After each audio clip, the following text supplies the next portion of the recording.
If you're encountering a YouTube error, no connection. Retry. You can try the following solutions. Here are step-by-step solution. First step, check your internet connection. Ensure that you have a stable and active internet connection. Switch to a different Wi-Fi network or cellular data if possible. Second step, clear the cache and data of YouTube app. To do this, long press on YouTube app. Tap on Info icon.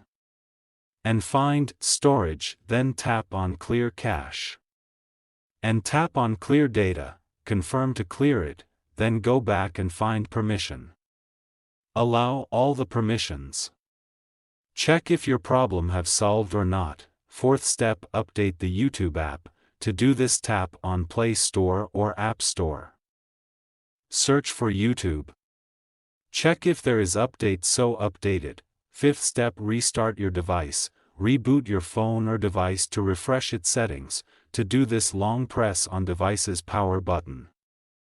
And swipe to restart it. Check for YouTube server issues. Sometimes, YouTube may experience server problems.